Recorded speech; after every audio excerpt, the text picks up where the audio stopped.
আমরা আদালতকে যে কথাটি বলেছি সেটা হচ্ছে যে বাংলাদেশ ক্রিকেট বোর্ড শুধুমাত্র তার সংবিধি দ্বারাই পরিচালিত হয় না, আন্তর্জাতিক ক্রিকেট কাউন্সিলের সিদ্ধান্তও একইভাবে বাংলাদেশ ক্রিকেট বোর্ডের প্রতি কার্যকর। আদালতকে মূলত যেটা আমরা বলেছি যে আইসিসির বিধান অনুযায়ী কোনো সরকারি কোনো হস্তক্ষেপ এই বোর্ডের কর্মকাণ্ড পরিচালনার ক্ষেত্রে করতে পারবে না। যদি করে থাকে তাহলে এটা আইসিসির অধীনে এটাকে তারা গ্রহণযোগ্য বলে বিবেচিত হবে না, এটা মূলত।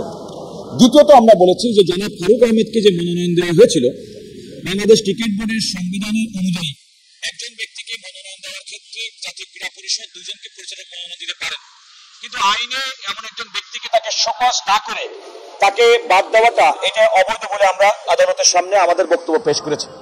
এখানে উল্লেখযোগ্য হচ্ছে জনাব ফারুক আহমেদকে তার মনোনয়নপত্র যখন বাতিল করেছে, ওই বাতিল আদেশে দুটি বিষয় উল্লেখ করা হয়েছে।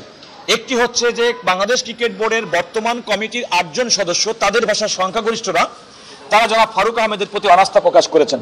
দ্বিতীয়ত হচ্ছে তাদের বক্তব্য, তারা একটা অনুসন্ধান করেছেন, একটা সত্যানুসন্ধান কমিটি, সেই কমিটি রিপোর্টের ভিত্তিতে তার মনোনয়নটা প্রত্যাহার করা হয়েছে।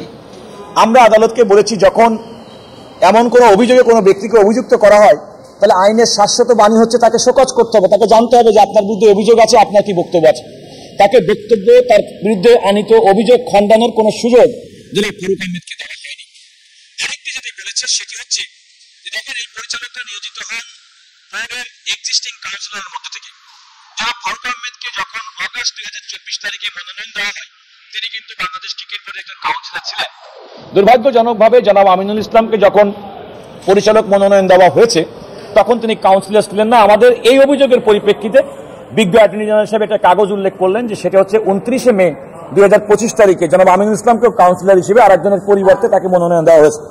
সেই ক্ষেত্রে আমাদের বক্তব্য ছিল যে এটা সম্ভব না, কারণ কোনো একজন ব্যক্তির পরিবর্তে কাউকে নতুন করে কাউন্সিলর নিয়োগ করতে গেলে আমাদের বাংলাদেশ ক্রিকেট বোর্ডের যে সংবিধান আছে, সেই সংবিধান অনুযায়ী সেই প্রক্রিয়াটা অনুসরণ করা হয়নি। আরেকটি বিষয় খেয়াল করে দেখেন, 29 মে জনাব ফারুক আহমেদকে তার মনোনয়নপত্র প্রত্যাহার করছেন, আবার 30 তারিখ শুক্রবারের দিন জনাব আমিনুল ইসলামকে তাকে মনোনয়ন দিচ্ছেন, এবং 29 তারিখে যখন আমার এটা প্রত্যাহার করে নিচ্ছেন, ওই দিনে জনাব আমিনুল ইসলামকে কাউন্সিল করানো হচ্ছে, যেটা বাংলাদেশ ক্রিকেট বোর্ডের সংবিধানের সঙ্গে সাংঘর্ষিক। এই সমস্ত বিষয়গুলো আমরা বলেছি। বিজ্ঞ অ্যাটর্নি জেনারেল আরেকটি কথা বলেছিলেন যে আমাদের এই রিট পিটিশনটি চলতে পারে না। আমরা আদালতকে, উনি বলেছিলেন এটা সালিসি বোর্ডের ব্যাপার। আমরা সেটা আদালতকে বলেছি যে সালিসি বোর্ডের একটা বিষয় নয়, যেহেতু আমরা জাতীয় ক্রীড়া পরিষদের এই যে আদেশ দ্বারা আমার ক্লায়েন্ট সংক্ষুব্ধ সেটি ফাইল করেছেন, সুতরাং রিট পিটিশনটা মেনটেনেবল। আপনারা দেখেছেন যে দীর্ঘক্ষণ পর্যন্ত আমাদের দুই পক্ষের শুনানি হয়েছে।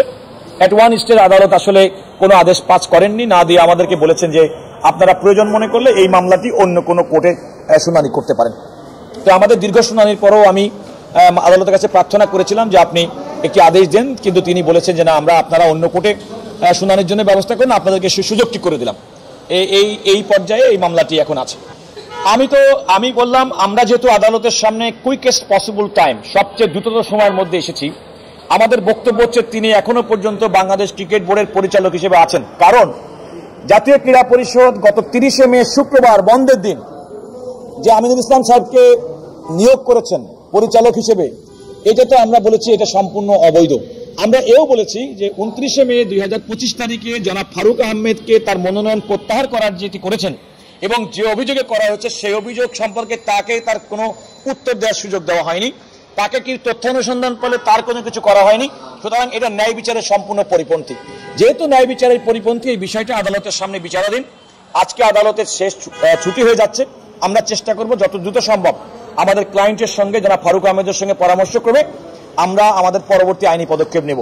তবে কথাটি বলি, বিষয়টি কিন্তু সুপ্রিম কোর্টের সামনে এখনো পর্যন্ত বিচারাধীন, যেহেতু মামলাটি এখনো পর্যন্ত নিষ্পত্তি হয়নি।